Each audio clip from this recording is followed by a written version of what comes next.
Avant d'entrer dans les démarches d'évaluation, il est en effet important de s'assurer que l'on parle tous de la même chose.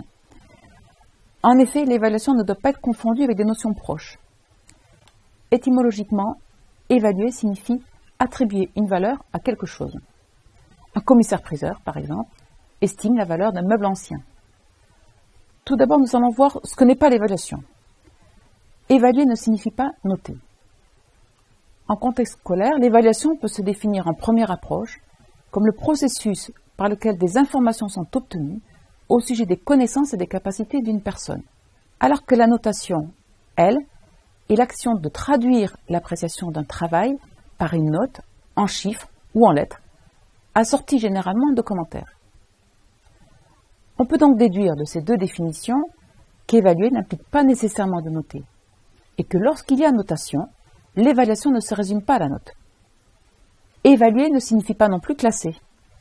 En effet, si la note porte le plus souvent sur un travail individuel, il y a derrière la notation une idée de classement des élèves ou des candidats. Or, si le classement a sa place dans les épreuves de concours par exemple, il n'est pas toujours utile dans l'évaluation.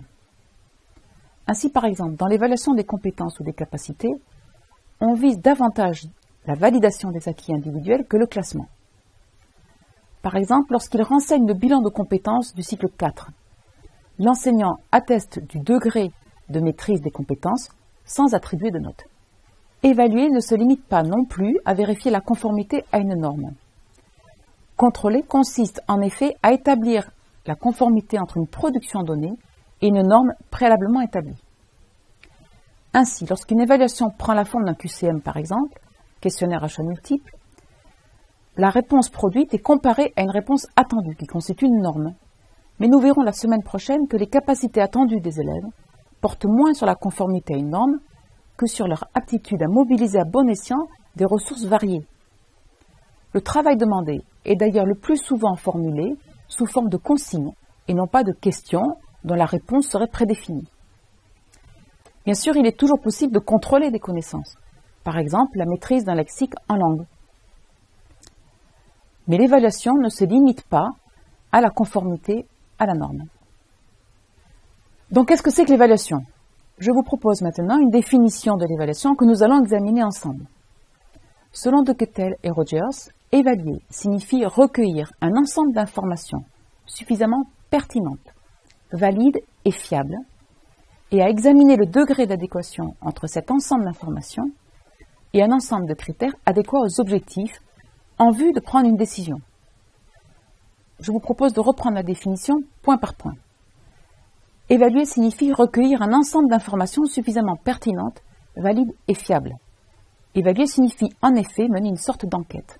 Dans le domaine scolaire, l'objet de l'enquête est la maîtrise par les apprenants ou les candidats de savoir, de compétences, de capacités. Pour que l'enquête ne soit pas faussée, ces informations doivent être pertinentes, valides et fiables. Ces caractéristiques renvoient aux critères de qualité de l'évaluation qui feront l'objet d'une prochaine vidéo. Ensuite, examiner le degré d'adéquation entre cet ensemble d'informations et un ensemble de critères adéquats aux objectifs.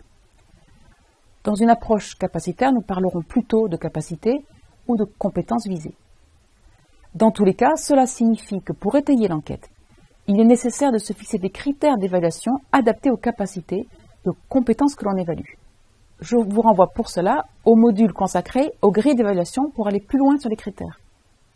Enfin, dernière partie de notre définition, en vue de prendre une décision. Comme toute enquête, l'enquête évaluative n'a d'utilité que si elle sert à la prise de décision.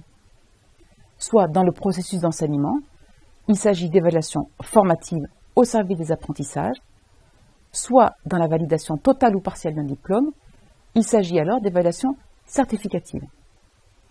La différence entre ces deux formes d'évaluation fait l'objet de la vidéo suivante.